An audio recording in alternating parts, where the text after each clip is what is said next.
अच्छा बच्चों, अब हम लेक्चर 26 की बात कर रहे हैं। बायोवेरिएट्स के बारे में हमने पढ़ा था थोड़ा सा। ये लेक्चर जो है ना, ये पिछले वाले लेक्चर की तरह है, जो पार्ट 3 हमने लेक्चर नंबर 25 का किया था। लेकिन इसमें जो है ज़्यादा आपको डिटेल में बताया हुआ है। आपको बस पिछले वाला लेक्चर जिसने देखा है उसको ये वाला लेक्चर और भी आसान लगेगा। अच्छा, बायोवेरिएट्स क्या होता है हमने बात की थी यार। दो वेरिएबल्स के बारे में, उनकी प्रोबेबिलिटी के बारे में बात करो तो बायोवेरिएट कहलाता है। जो एक वेरिएबल की प्रोबेबिलिटी के बारे में बात किया है हमने, एक रैंडम वेरिएबल की प्रोबेबिलिटी, वो यूनिवेरिएट कहलाता था, जो हमने अब तक करा है। अब हम बायोवेरिएट्स के बारे में बात कर रहे हैं पिछले लेक्चर के एंड से। अच्छा, अब हम यहाँ पे जो है ना, ये सारी प्रॉब्लम्स जो पिछले वाले उसमें दी हुई थी इसने, लेकिन सॉल्व करके नहीं दिखाई हुई थी। ये सारी प्रॉब्लम्स अभी इस वाले इसमें करके दिखाएगा। क्या थी प्रॉब्लम? आपको पिछली वाली प्रॉब्लम से, पिछले वाले लेक्चर से याद होगा, पिछली वीडियो से। कि यार प्रॉब्लम थी कि यार एन अर्न अ मटका, an urn contains three black, two red, and three green balls, and two balls are selected at random from it. If x is the number of black balls and y is the number of red balls selected, then find ये सब चीजें ये बताई हुई थी। तो ये basically क्या बोल रहा है? ये बोल रहा है कि एक मटका है, उस मटके में जो है वो तीन ब्लैक बॉल हैं, दो रेड बॉल्स हैं और तीन ग्रीन बॉल्स हैं। टोटल कितनी हो गई? तीन चार पाँच छः सात आठ बॉल्स हो गए टोटल। अब आपने इसमें से दो बॉलें निकाली हैं। मटका कितना है? एक ही मटका है। आपने इसमें से दो बॉलें निकाल ली। तो अब ये सारी प्रोबेबिलिटीज कैलकुलेट करने को, क्या काउंट करने को बोल रहा है ये आपको।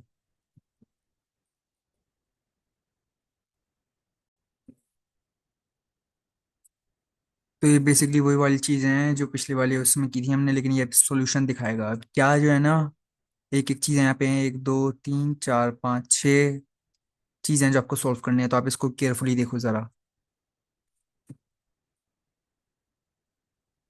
तो पहले क्या करना है? पहले आपको ये जॉइंट प्रोबेबिलिटी फंक्शन ढूंढना है।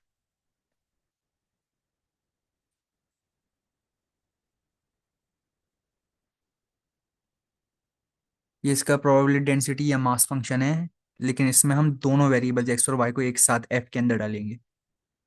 फिर हम क्या करेंगे? हम प्रोबेबिलिटी ढूंढेंगे कि भाई x plus y is less than one. इसकी प्रोबेबिलिटी जो है ना, ये ढूंढने को बोल रहा है। लेस देन और ग्रेटर इक्वल वन है क्या है।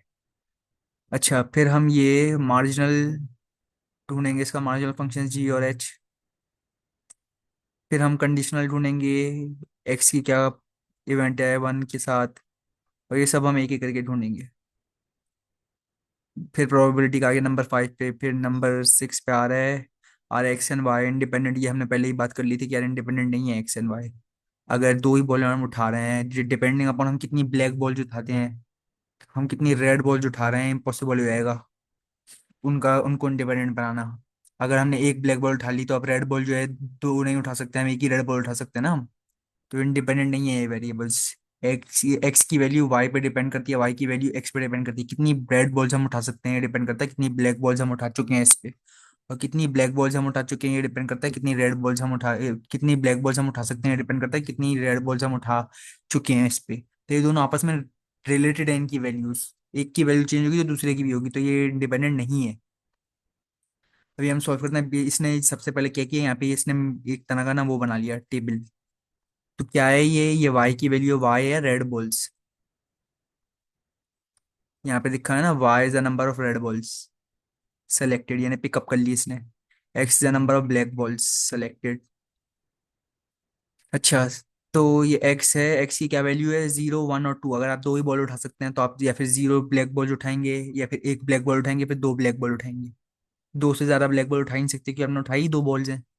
y में क्या है कि आप जीरो वन या टू, जीरो रेड बॉल्स उठाएंगे, एक उठाएंगे या दो उठाएंगे, दो से ज्यादा नहीं उठा सकते आप। और फिर यहाँ पे इसने इसकी प्रोबेबिलिटी काउंटिंग करके लिख दी है। तो यहाँ पे आई है। किस तरह काउंटिंग करके लिखी है? पिछले लेक्चर्स में आपको प्रोबेबिलिटी काउंट करना सिखा दी थी, बहुत आसान है। यहाँ पे 28 पॉसिबल आउटकम्स हैं। आप पिछली वीडियो देखो, उसमें दिखाई है 28 पॉसिबल आउटकम्स हैं। तो हर नंबर के नीचे 28 किया है। अब यहाँ पे इसने हमें दिखाने के लिए और भी अच्छा काम किया है। ये 6/28 को इसने रिड्यूस नहीं किया, टू से डिवाइड नहीं किया शॉर्ट करने के लिए। तो हमें ज़्यादा साइंस समझ में आ जाएगी ये चीज़ कि यार हर डिनोमिनेटर में 28 है, क्योंकि 28 पॉसिबल आउटकम्स है। और आप भी इसी तरह लिखना, शॉर्ट नहीं करना।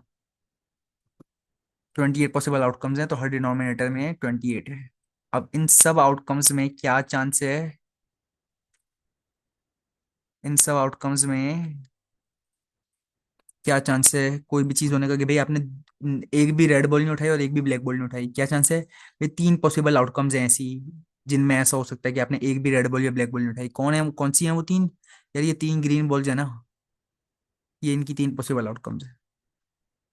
और यस हैं, आपने तीनों ग्रीन बॉल ने उठा ली, या फिर आपने आपने पहली ग्रीन बॉल, दूसरी ग्रीन बॉल, तीसरी उठा ली, या फिर आपने दूसरी उठाई, पहली उठाई, तीसरी उठा ली, या फिर आपने तीसरी उठाई, पहली उठाई, दूसरी उठाई, इस तरह के कॉम्बिनेशन हो गए इसके।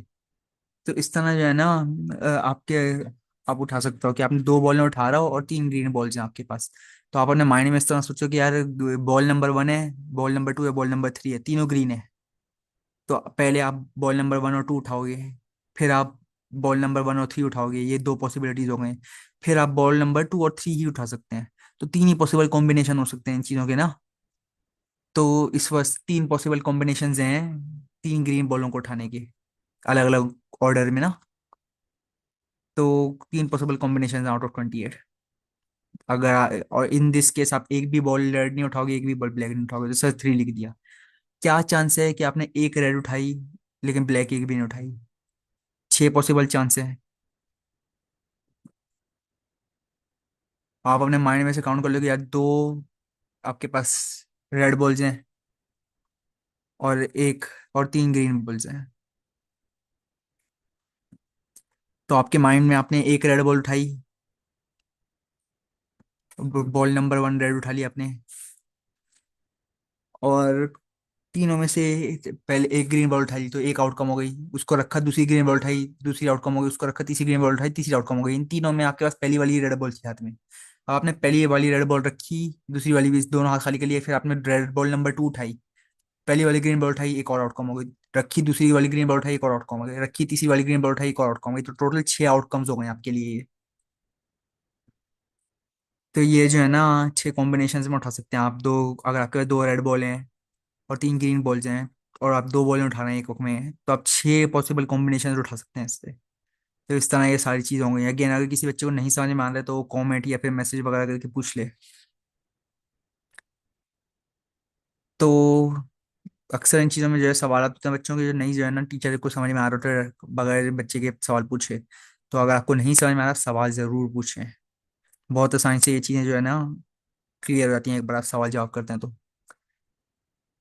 अच्छा, तो यहाँ पे ये है कि यार एक भी रेड बॉल नहीं उठाई, एक ब्लैक बॉल उठाई और फिर ग्रीन बॉल उठाई होगी कोई सी दूसरी। क्या कितनी पॉसिबल आउटकम्स हैं? बहुत आसान है यार, तीन रेड, अगर दो रेड बॉल्स हैं और तीन ग्रीन बॉल्स हैं तो 2 3 6 यहाँ पे आ गया।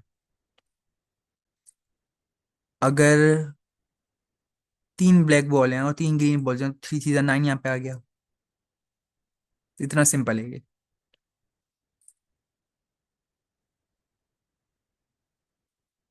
तो इसका मतलब ये नहीं है कि आप मल्टीप्लाई कर दें बड़ी आसानी से, ऐसा नहीं, इस तरह नहीं मिलता जवाब इसका, वो आपको कॉम्बिनेशन सेट में काउंट करने पड़ते हैं, जिस तरह हमने पिछली वीडियो में किए थे। आप स्पेस बनाते हैं कि क्या क्या आउटकम आ सकती है, उसमें से देखते हैं कि कौन सी आउटकम्स जो है उनमें ये सिर्फ ग्रीन बॉल्स हैं, या ये एक रेड बॉल है, एक ग्रीन बॉल है, वगैरह वगैरह, एक ब्लैक बॉल है, एक ग्रीन बॉल है। अच्छा, क्या आउटकम है अगर आपने एक रेड बॉल और एक ब्लैक बॉल उठानी है? भाई आपके पास तीन ब्लैक बॉल्स हैं, दो रेड बॉल्स हैं। तो यहाँ पे कोई खास बात नहीं है, पहले आपके पास तीन, आप सोचो कि अगर आपके पास दो रेड बॉल्स और तीन ग्रीन बॉल्स थी इस वाली जगह पे, तो 6 थी ना। तो दो रेड बॉल्स और तीन ब्लैक बॉल्स होंगी, उसकी भी 6/3, 6/28 ही आउटकम है उसकी। जब दो रेड और तीन ग्रीन बॉल्स की आउटकम 6/28 थी, तो दो रेड और तीन ब्लैक की आउटकम भी 6/28 ही है। अच्छा, उसी तरह क्या आउटकम है कि भाई, यहाँ पे भी बहुत आसान है फिल करना। क्या चांस है कि भाई आपने दो ब्लैक बॉल उठाई हैं? भाई क्या चांस था कि आपने दो ग्रीन बॉल उठाई हैं? यानी कि एक भी ब्लैक और एक भी रेड बॉल नहीं उठाई, क्या चांस था? 3/28। तो क्या चांस है कि तीन तीन में से तीन ग्रीन बॉल्स में से दो बॉल उठाई आपने, तो क्या चांस है कि एक भी ब्लैक या रेड नहीं उठाई? 3/28 है ना। उसी तरह तीन ब्लैक बॉल में से दो बॉल उठाई, तो क्या चांस है कि एक भी रेड और ग्रीन नहीं उठाई आपने? 3/28 है ना। तो वही वाला लॉजिक जो ऊपर अप्लाई होता है वही वाला लॉजिक यहाँ पे अप्लाई होता है, कोई बात नहीं। अच्छा, क्या चांस है कि आपने एक रेड और दो ब्लैक उठा ली होंगी? इम्पॉसिबल है, आपने दो बॉल उठाई हैं, एक रेड और दो ब्लैक कैसे उठा ली? चीटिंग कर रहे हैं आप, नहीं ना? उसी तरह क्या चांस है कि भाई दो रेड और एक ब्लैक उठा ली? इम्पॉसिबल। इम्पॉसिबल, दो रेड और दो ब्लैक उठाना और भी इम्पॉसिबल, डबल चीटिंग हो जाएगी वो तो ये सब जो है ना इसकी इम्पॉसिबिलिटी, यहाँ पे इम्पॉसिबल चीज जीरो वैल्यू होती है उसकी। याद रखो यार, ये कैपिटल एक्स है क्या है, ये रैंडम वेरिएबल, कैपिटल वाई क्या है, ये रैंडम वेरिएबल, ठीक है? कैपिटल एक्स और वाई रैंडम वेरिएबल होता है प्रोबेबिलिटी में। ये क्या है, ये आपका आंसर फंक्शन होता है, प्रोबेबिलिटी फंक्शन। और ये बेसिकली बोल रहा है कि भाई क्या प्रोबेबिलिटी है इस चीज की। यहाँ पे क्या बोल रहा है, यहाँ पे बोल रहा है क्या प्रोबेबिलिटी है कि हमारा रैंडम वेरिएबल बराबर होगा एक्स सब वन के, जो भी हमारा रिजल्टिंग वेरिएबल है उसके, जो रिजल्ट हमारा आ रहा है उसकी। तो ये उससे पूछ रहा हूँ, ये यहाँ पे ये लिखा हुआ है, इसको शॉर्ट में लिखना है, जी ऑफ एक्स भी लिख दिया यहाँ पे। यहाँ पे लिखा हुआ है क्या प्रोबेबिलिटी है कि जो हमारा रैंडम वेरिएबल बराबर होगा जो भी हमारा रिजल्टिंग वेरिएबल है उसके।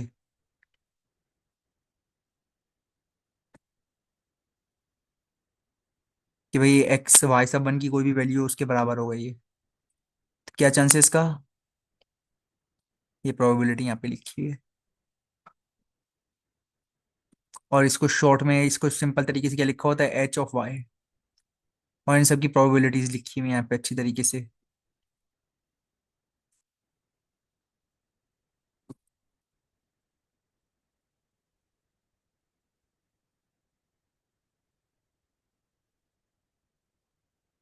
आप अगर इसको देखो ना तो ये बहुत सिंपल है। यहाँ पे इस पूरी लाइन में ऊपर क्या है, थ्री और थ्री सिक्स और नाइन फिफ्टीन, इस वजह से ऊपर 15 आ रहा है और नीचे 28 ही आएगा। नीचे हमेशा 28 ही आएगा कि 28 पॉसिबल आउटकम्स ही हैं। फिर आप इनको परसेंटेज या डेसिमल सिस्टम में भी चेंज कर सकते हो। अच्छा, इन सबको 6 + 6 12 हो गया, 6 + 6 + 0 12 होता है। 1 + 0 + 0 क्या होता है, 1। तो ये इतना आसान होता है करना। ये जो प्रोबेबिलिटी फंक्शन है इतना आसान होता है इनको सॉल्व करना। अच्छा, यहाँ पे क्या हो गया, 3 + 6 + 1 10 हो गया। और नीचे 28 ही आता है। 28 क्यों आता है, क्योंकि 28 पॉसिबल आउटकम्स हैं, इन सब बॉलों को उठाने की कॉम्बिनेशन 28 पॉसिबल है।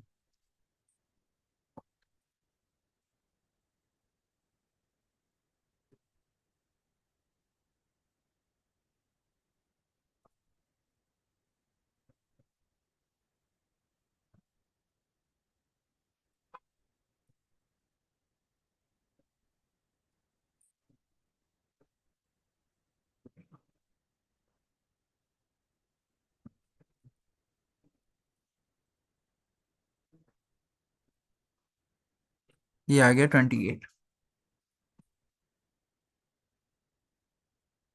अच्छा, 9 + 6 = 15। 3 + 0 + 0 3। ये 9 + 6 + 0 15, ये 3 + 6 + 1 10। नीचे 28 आ जाएगा, 28 पॉसिबल आउटकम्स है। सही है। अच्छा, अगर आप ध्यान रखो जरा इस चीज का, तो आप देखो 10 + 15 + 3 क्या होता है, 28/28, जो कि 1 होता है। 28/28 1 होता है, जब न्यूमरेटर डिनोमिनेटर सेम होता है तो 1 होता है वो। 15 + 12 + 1 क्या बना, 28/28, यानी कि 1। तो ये इतना आसान है करना, ये टेबल आप फिल आउट कर लो, आपको अपने सारे जवाब मिल जाएंगे इन चीज़ों के भी और एक्स और उनकी प्रोबेबिलिटीज के भी। ये पूरा आपका जॉइंट प्रोबेबिलिटी डिस्ट्रीब्यूशन का टेबल बन गया। ये कोई बच्चा भी कर सकता है आराम से। ये हमने पिछले वाले लेक्चर में बात की थी, क्या है ये फैक्टोरियल वाली नोटेशन लिखी हुई है, आप फैक्टोरियल के फॉर्मूला कॉम्बिनेशन और परम्यूटेशंस के फॉर्मूला ढूंढो, आराम से आपसे हो जाएगी ये चीज़। यहाँ पे क्या लिखा हुआ है, ये तीन ब्लैक बॉल्स हैं, दो, तीन ब्लैक बॉल्स हैं, दो रेड बॉल्स हैं, तीन ग्रीन बॉल्स हैं, इस वजह से ये नंबर यहाँ पे ऐसे लिखे हैं। ये 28 नीचे की लिखा हुआ है कि 28 पॉसिबल कॉम्बिनेशन है।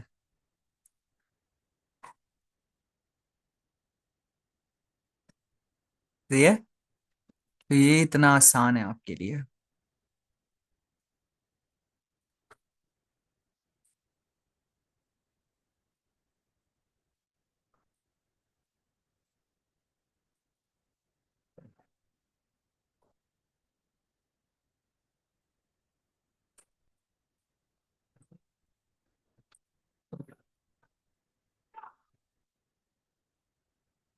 तो ये फॉर्मूला जो है आप बेसिकली याद कर लो ऐसा, कि यार जो आपके पास आउटकम्स है वो यहाँ पे आपको इस तरह लिखनी है। ज्यादा कलर्स होते थे बॉल्स की तो ज्यादा यहाँ भी आ सकता था यहाँ पे ये। और ये फॉर्मूला है बेसिकली इसका, जो आप याद कर सकते हो आराम से, कि भाई एफ ऑफ एक्स ऑफ आई, अगर आपको कभी भी ये सॉल्व करना हो, आपको बोले भाई इसकी वैल्यूज जाननी है, तो आप ये फॉर्मूला लगाओ, परम्यूटेशन कॉम्बिनेशन के फॉर्मूला लगा के सॉल्व कर लो इसे, और आपके पास ये आंसर आ जाएंगे। ये आपको पता चल गया कि भाई एक्स की रेंज ही है 0 1 2, इन तीनों में से कोई एक ही चीज हो सकती है एक्स की वैल्यू। वाई की वैल्यू 0 1 2 इनमें से एक ही हो सकती है, कि जब आप दो बॉल उठाओगे तो उनमें कितनी ब्लैक बॉल्स हो सकती हैं? 0 हो सकती हैं, 1 हो सकती हैं, 2 हो सकती हैं। 3 तो नहीं हो सकती ना ब्लैक बॉल्स, अगर दो बॉल उठाई हैं आपने तो। और 0 से कम भी नहीं हो सकती, वो सेंस ही नहीं बनाती चीज। उसी तरह आप दो बॉल उठाओगे तो कितनी रेड बॉल्स हो सकती हैं? 0 हो सकती है, 1 हो सकती है, 2 हो सकती हैं, 2 से ज्यादा नहीं हो सकती। एक तो पहले आपने उठाई, दो रेड बॉल्स हैं। दूसरी बात, बॉल दो ही रेड हैं, तो उसके मतलब तीसरी रेड बॉल कहाँ से लेकर आ गया? हो ही नहीं सकता ऐसा। तो सर 2 से ऊपर रेलिंग नहीं जा सकती, 0 से नीचे नहीं जा सकती है, माइनस में कैसे रेड बॉल उठा सकते हो आप? तो इस तरह जो है ना इसका हिसाब हो जाता है पूरा। तो एक्स प्लस वाई की वैल्यू 0 और 2 के बीच में रहेगी। इसका क्या मतलब है भाई? इसका मतलब है कि यार जितनी एक्स बॉल्स आप उठाओगे और जितनी वाई बॉल्स आप उठाओगे, उनको मिला के आप एट बेस्ट दो ही बॉलें उठा सकता हो, उनसे ज्यादा बॉलें नहीं उठा सकता हो। तो ये बोल रहे हैं रहनी चाहिए, कंडीशन है आंसर की, कि भाई रहनी चाहिए इसके बीच में। ऐसा नहीं होना चाहिए कि आपने दो एक्स की वैल्यू ट्रू डाली और वाई की वैल्यू भी ट्रू डाल दी, फिर वो बाहर निकल जाएगी, 2 से ग्रेटर हो जाएगा वो। यहाँ पे ये बोला 2 से लेस या इक्वल होना चाहिए। तो इस वजह से ये कंडीशन सेटिस्फाई हो कि यार 0 और 2 के बीच में ही हो एक्स प्लस वाई की वैल्यू, ये बोल रहा है ये। अच्छा, अब हम ये दूसरा सवाल पे आ जाते हैं। यहाँ पे है compute probability of x plus y is less than 1। तो जो रैंडम वेरिएबल्स हैं आपके पास एक्स और वाई, उनकी वैल्यू लेस देन 1 है। अब ये बोल रहा है कि यार प्रोबेबिलिटी ढूंढो। अब प्रोबेबिलिटी कैसे ढूंढ रहे हैं हम? X plus y is less than 1 for cells 0 0, यानी कि एक भी रेड या ब्लैक बॉल नहीं उठाई। 0 1, यानी कि एक भी ब्लैक बॉल नहीं उठाई, एक रेड बॉल उठाई है। और 1 0, यानी कि एक ब्लैक बॉल उठाई और एक रेड बॉल उठाई है। आप जो है जरा टेबल में देखो, x plus y is less than 1 कहाँ है? X plus y is less than 1 कहाँ है? लेस देन 1 क्या होता है? लेस देन 1 होता है 0, होता है लेस देन 1। ये समझो आप, लेस देन 1 जो है वो 0 होता है। तो अब हम जरा इसको मार्किंग करके देखते हैं। सबसे पहले तो 0 प्लस 0 क्या होता है? 1 होता है। 0 प्लस 0 0 होता है। तो ये आपकी एक एक आ गई चांस, ये वाली 0 प्लस 0, ये वाला आपका 0 प्लस 0। 3/8 प्रोबेबिलिटी थी इसकी। फिर आपने क्या किया कि भाई 0 और 1, तो ये 0 है ये 1 है, तो ये वाली आ गई, ये वाली 6/28। 0 और 1।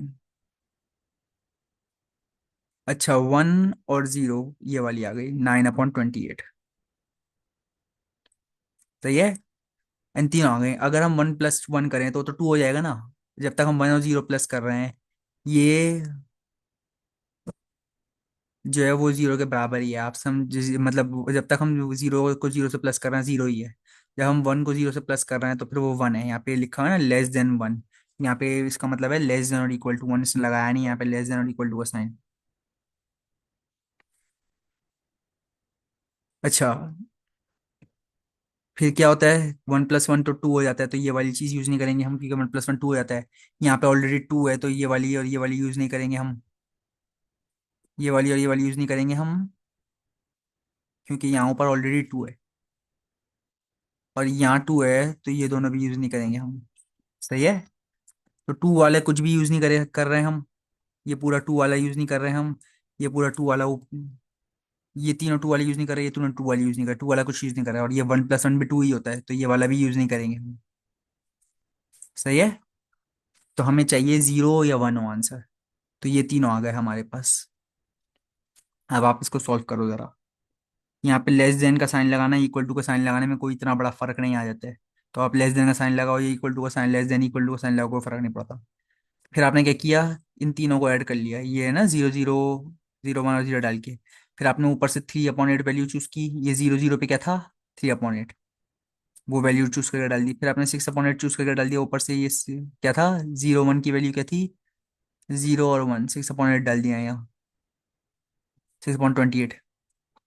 और फिर क्या, 1 0 की क्या थी, ये रहा 1 1 0, ये रहा क्या थी इसकी वैल्यू, 9/8 ये डाल दी। अब इन सबको प्लस कर लिया, 18/28 बना, मतलब शॉर्ट करके लिख दिया 9/14 रिड्यूस करके ना, 9/14। तो ये आपकी प्रोबेबिलिटी क्या है कि भाई एक्स प्लस वाई की वैल्यू लेस देन 1 है या 1 के बराबर है। याद रखो यहाँ पे इसने ये मिस्टेक की है थोड़ी, ये 1 के बराबर ही लिखना चाहता था, लेस देन और इक्वल टू 1 लिखना चाहता है यहाँ पे, तो इसका ध्यान रखना जरा।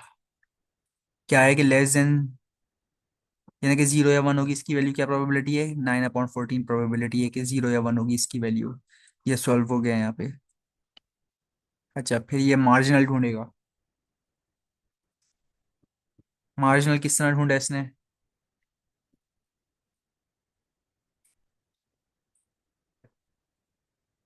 ये लिखे हुए तो ना साइड में हमारे पास मार्जिनल, याद है ना हमने टेबल बनाया था, तो ये ढूंढ लिया इसने मार्जिनल।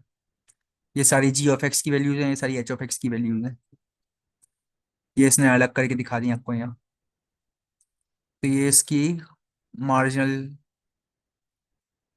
पीडीज आ गए इसके, g(x) और h(x), g(x) और h(y).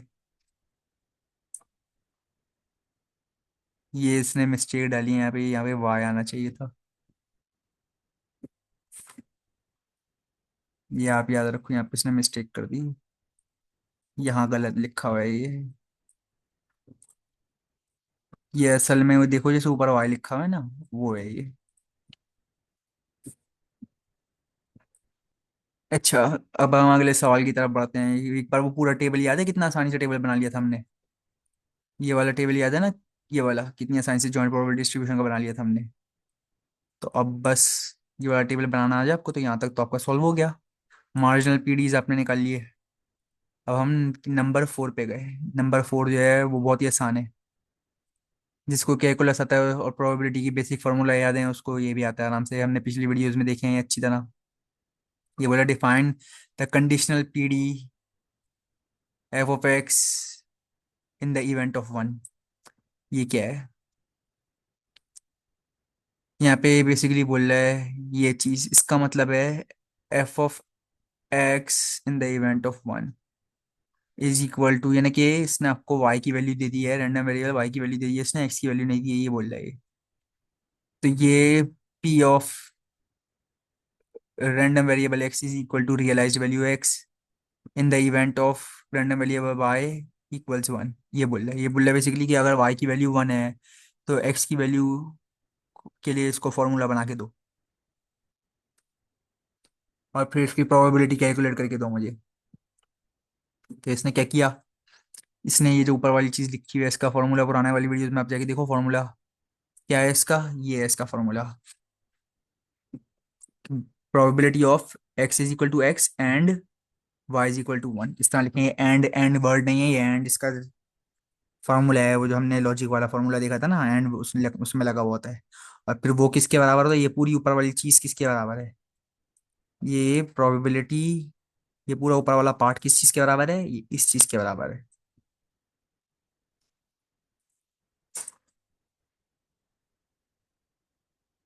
ये पूरा पार्ट इस चीज के बराबर है।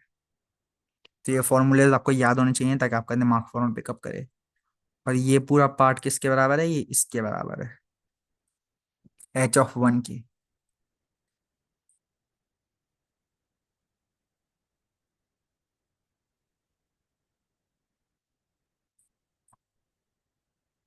अच्छा, अब इसने क्या किया, h(1) सॉल्व किया इसने। ये बोल रहा है h(1) 12/8 है, आपने ऊपर टेबल में याद है ना क्या है, यहाँ पे अगर मिस्टेक है याद रखो, h(1), h ये रहा h(x) और ऊपर 1, 1 के अंदर ये रहा y, ये रहा h वाला पार्ट और ये रहा y, क्या है 12/8 है। तो आप नीचे जाओ और यहाँ पे लिख दिया 12/8। ये सब लिखने की जरूरत भी नहीं थी, आपको टेबल था आपके पास। लेकिन आप एग्जाम में आए, आप लिखो आराम से, अगर टाइम है आपके पास। शॉर्टन करके 3/7। अब आपके पास इसकी प्रोबेबिलिटी है 3/7 ना। अब आपने इसको सॉल्व करना शुरू किया। H(1) की वैल्यू आपको पता चलेगी कि 12/8 यानी कि 3/7 है। फिर आप क्या करेंगे? फिर आप जाएंगे f(x) in the event of 1 में। सॉल्व कैसे करेंगे आप इसको? ऊपर f(x), 1 आ गया, नीचे h(1) आ गया। अब h(1) की वैल्यू 3/7 है। तो अब आप क्या करेंगे? अगले स्टेप में आप 3/7 को इस तरफ ले जाएंगे। और ये इसको बस इसमें आपने फैक्टर आउट करके लिख दिया, एक ही बात है। ये ऊपर वाली चीज के ही बराबर है, आपको ऐसे करने की जरूरत भी नहीं है अगले स्टेप में, लेकिन आपको करना है, आप करो आराम से। 3/7 ना, H(1) की वैल्यू 3/7 है, तो 3 ऊपर चला गया न्यूमरेटर में और 7 नहीं चला गया डिनोमिनेटर में। और आपने लिख दिया भाई 3/7 टाइम्स f(x)=1। सिंपल मैथ है यार। इन the event of in the event of नहीं, सॉरी, जहाँ पे एक्स की पॉसिबल वैल्यूज हो सकती हैं 0, 1 और 2, ये हमने बात कर ली थी पहले। भाई ब्लैक बोल्स कितनी उठा सकते हैं आप? 0 उठा सकते हैं, 1 उठा सकते हैं और 2 उठा सकते हैं, उससे ज़्यादा ब्लैक बोल्स नहीं उठा सकते आप। अच्छा, अब अगले स्टेप में आप क्या करेंगे? आपने वही ऊपर से उतारा कि भाई ये 3 पॉसिबल वैल्यूज ट्राई की। अगर एक्स की वैल्यू 0 है तो आपने बस कंप्यूटेशन कर ली, ये आपके पास आ गया।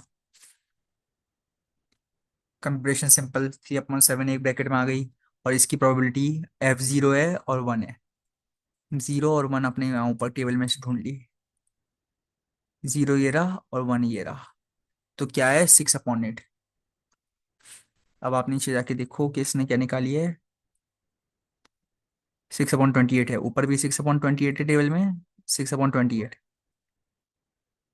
तो नीचे भी इसने 6/28 निकाली है, ये रही 6/28। और ये 3/7 जो है, ये यहाँ पे ऐसे, ये 3/7।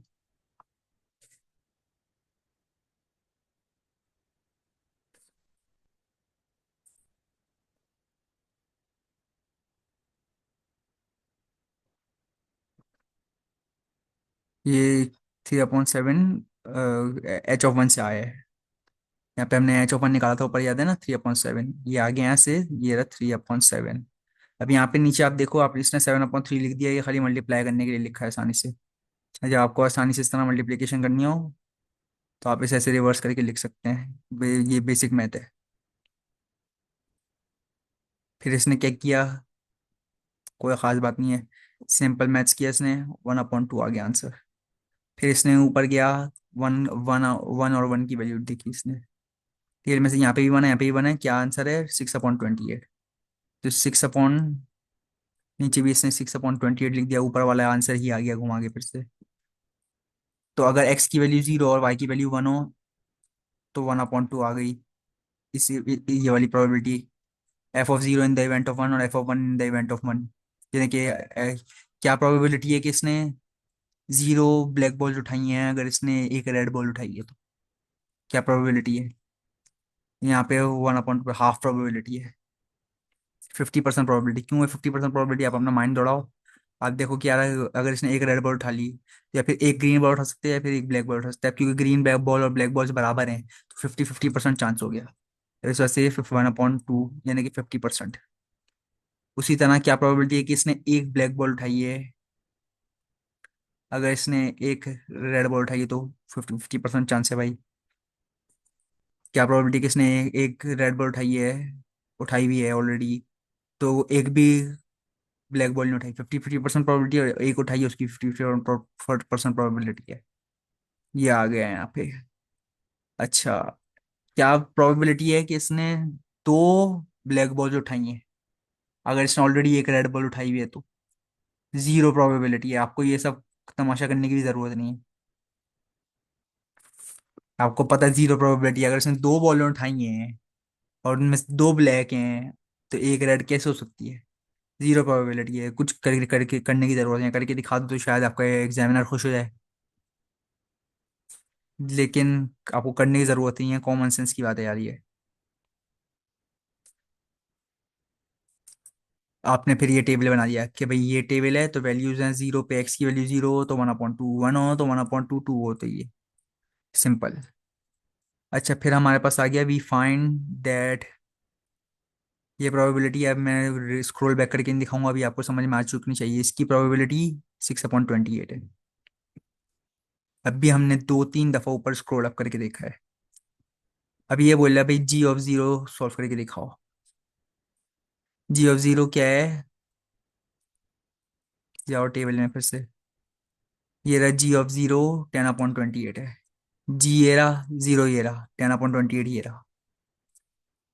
ये दिख रहा है आपको 10/28, जी ये रहा, जीरो ये रहा, तो इन दोनों के इंटरसेक्शन पे 10/28 है।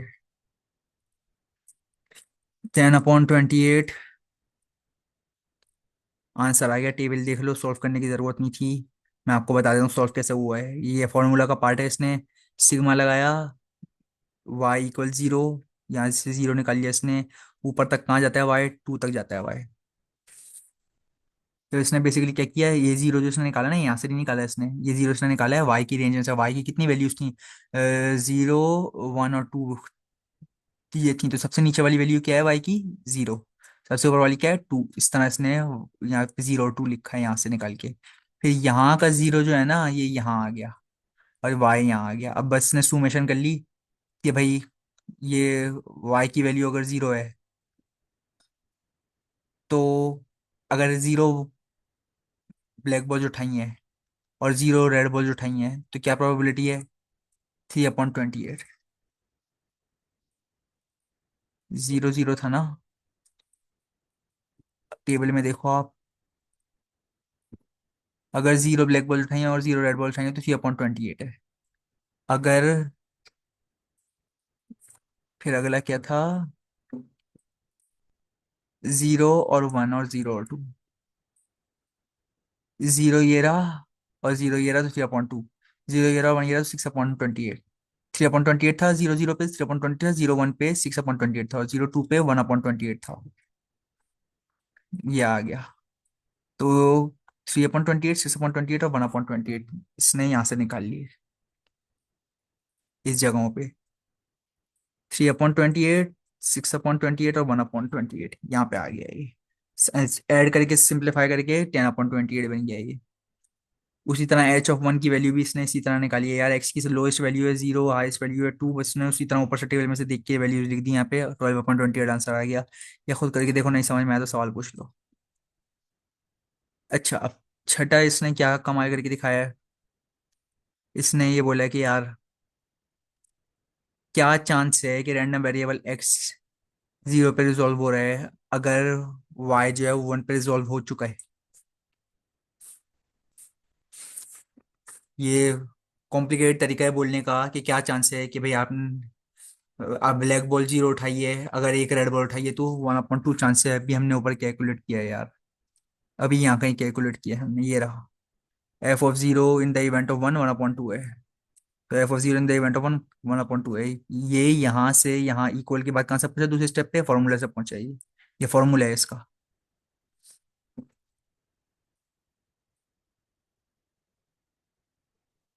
अच्छा,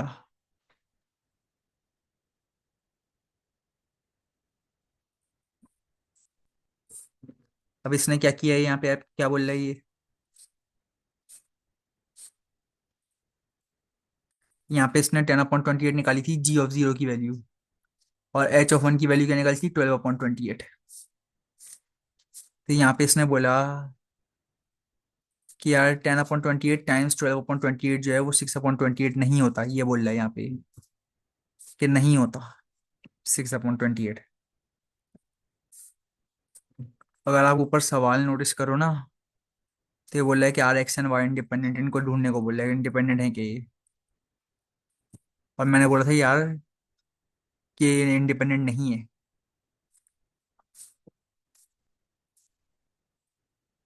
ये भी बोल रहा है ये इंडिपेंडेंट नहीं है, क्योंकि यार ये एक दूसरे पर रिलाई कर रहा है ना, तो ये इंडिपेंडेंट नहीं हुए।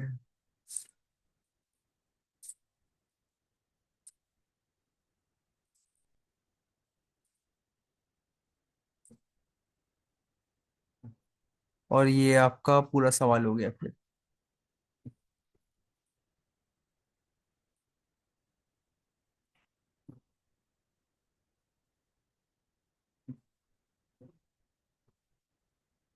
चेक कर लेते हैं एक बार कि पूरा हो गया कि नहीं हो गया।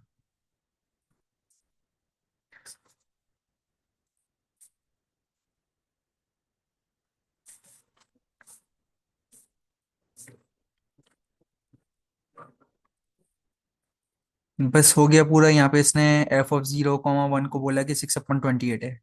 फिर अब इसने इसने क्या किया कि जब ये दोनों एक दूसरे के से बाइवेरिएट है ना, इसका 0, 1 6/28 है, तो इसने जीरो का अलग से ढूंढा और वन का अलग से ढूंढा, इंडिपेंडेंट ढूंढे इसके, और मार्जिनल फंक्शन यूज करके ना।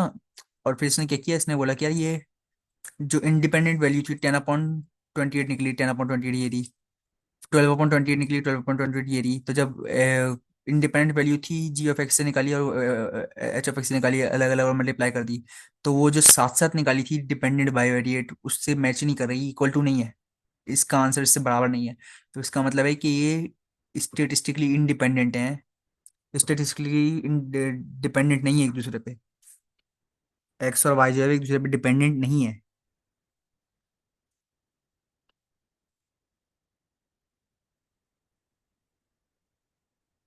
सॉरी, ये बोल रहा है कि एक्स और वाई जो है वो एक दूसरे पे डिपेंडेंट हैं, इंडिपेंडेंट नहीं है। ये जो है ना उल्टी लैंग्वेज यूज कर रहा है, बजाय ये बोलने के कि भाई ये इंडिपेंडेंट है, ये बोल रहा है कि बजाय ये बोलने के कि ये इंडिपेंडेंट नहीं है, ये बजाय ये बोलने के कि डिपेंडेंट है, ये बोल रहा है कि ये इंडिपेंडेंट नहीं है। तो एक ही मतलब होता है। डिपेंडेंट होने का मतलब होता है कि ये एक दूसरे की वैल्यू से रिलेटेड है। इंडिपेंडेंट होने का मतलब रिलेटेड नहीं है। यहाँ पे ये बोल रहा है कि रिलेटेड हैं, और लिखा हुआ इसने उल्टा है, बोल रहा है नॉट इंडिपेंडेंट, यानी कि नॉट रिलेटेड, यानी कि रिलेटेड हैं ये। नॉट लिखने की जरूरत नहीं थी, खाली बोल देता कि यार ये डिपेंडेंट है, इसने लिख दिया नॉट इंडिपेंडेंट। तो आप भी ऐसे ही लिखो जैसे चाहे लिखो। अच्छा, अब बाकी जो है ये दूसरा सवाल है, ये हम अगली वीडियो में करेंगे।